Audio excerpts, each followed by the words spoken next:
¿Cuál es la situación actual y la perspectiva de futuro de Chernóbil? Durante los 7 meses siguientes al accidente, los restos del reactor nuclear 4 accidentado fueron enterrados por los liquidadores mediante la construcción de un sarcófago. Durante los 7 meses siguientes al accidente, los restos del reactor nuclear 4 accidentado fueron enterrados por los liquidadores mediante la construcción de un sarcófago de 300.000 toneladas de hormigón y estructuras metálicas de plomo para evitar la dispersión de los productos de la fisión nuclear. En principio, este sarcófago fue una solución provisional y debía estar bajo estricto control dada su inestabilidad a largo plazo, ya que podía producirse un hundimiento. La recuperación de la zona del accidente y de los productos de limpieza ha dado lugar a una gran cantidad de residuos radiactivos y equipos contaminados almacenados en cerca de 800 sitios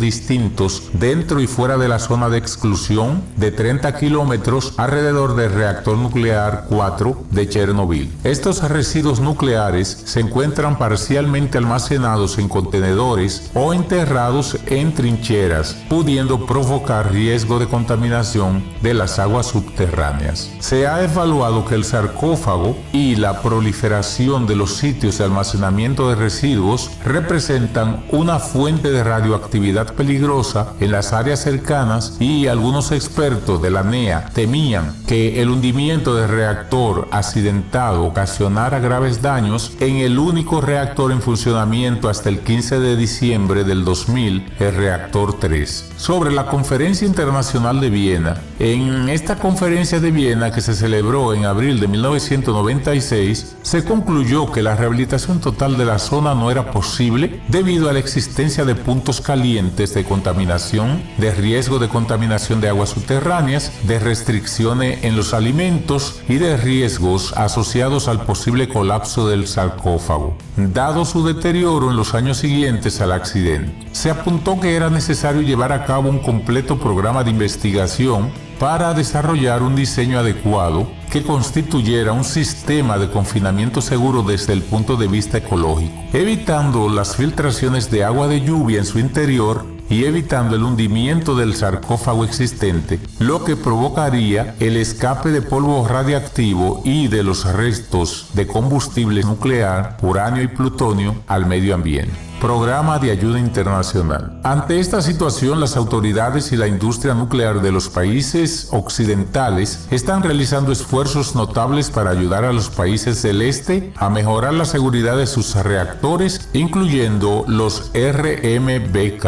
Y se puede decir que en la actualidad la situación de estos países es mucho mejor que en el año 1986. Entre los programas de ayuda de la Unión Europea destacamos los programas TASIS en 1989 y FARE en 1990. Todas las contribuciones económicas se transfieren a un fondo gestionado por el BERD, Banco Europeo de Reconstrucción y Desarrollo, conocido como Chernobyl Shelter Fund, CSF por sus siglas en inglés, o Fondo de Protección de Chernobyl. El BERD administrará el fondo en nombre de los países contribuyentes y donantes, siendo responsable ante la Asamblea, que se reúne 3 o 4 veces al año. En la actualidad cuenta con 22 miembros, entre ellos la Unión Europea y Ucrania. El programa TASI financió en 1996 un primer estudio con el objetivo de analizar en una primera fase las posibles medidas a corto y largo plazo para remediar la deplorable situación del sarcófago y transformarlo finalmente en un emplazamiento seguro. En un principio había 2 alternativas: enterrar el sarcófago en un bloque de hormigón y construir un nuevo recinto que cubriera completamente el reactor 4 que se accidentó y el reactor 3. En mayo de 1997, un grupo de expertos europeos, americanos y japoneses, financiados por el programa, prepararon el SIP, Shelter Implementation Plan, plan de ejecución del sistema de protección. Los objetivos del plan para convertir el sarcófago en un emplazamiento seguro fueron los siguientes: reducir el riesgo de hundimiento del sarcófago. En caso de hundimiento, limitar las consecuencias. Mejorar la seguridad nuclear del sarcófago. Mejorar la seguridad de los trabajadores y la protección ambiental en el sarcófago. Convertir el emplazamiento del sarcófago en una zona segura desde el punto de vista medioambiental. Además, el SIP estableció 3 hitos a conseguir. Decisión estratégica a seguir en cuanto a la estabilidad y la protección. Estrategia a seguir en cuanto al problema del combustible dañado y esparcido por el interior del sarcófago. Decisión del nuevo tipo de recinto a construir. De acuerdo con el programa, el proyecto debía estar finalizado en el 2007, hasta mayo del 2001. Se llevaron a cabo las tareas de estabilización y otras medidas a corto plazo, constituyendo la primera fase del SIP. También se realizaron los estudios técnicos preliminares necesarios para determinar una estrategia de mejora de los sistemas de seguridad y preparar en una segunda fase el sarcófago como emplazamiento seguro. En cuanto al tipo de recinto de protección, se decidió finalmente construir un amplio arco de bóveda metálica en cuyo interior quedaría la unidad 4 dañada, ya que ofrecía muchas ventajas en cuanto a la reducción de las dosis de irradiación, la seguridad durante la construcción, la liberación de las actuales estructuras inestables, un mayor espacio para el desmantelamiento y la flexibilidad necesaria para poder hacer frente a las incertidumbres de retirada del combustible dañado y disperso. Este arco abovedado metálico, en construcción desde el 2002 y hasta el 2005,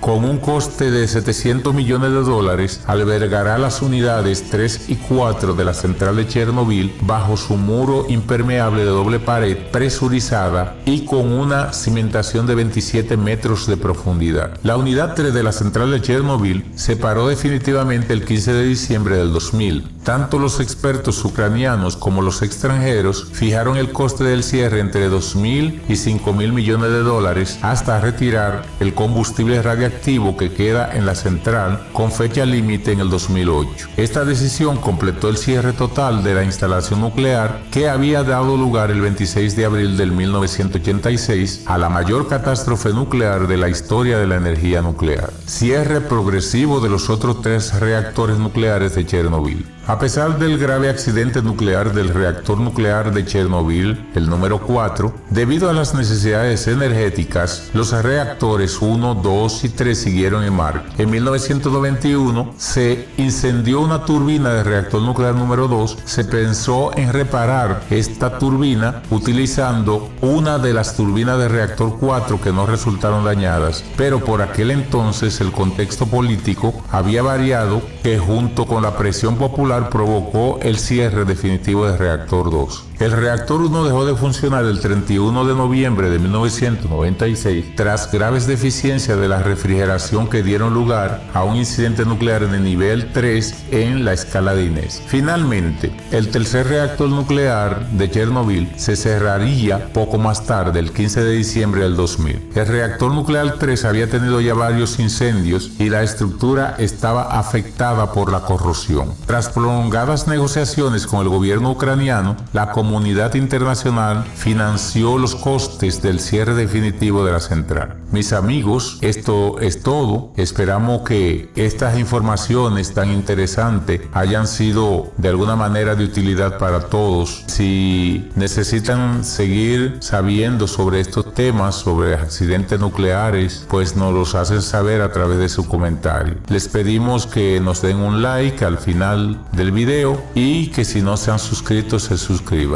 Y será hasta la próxima.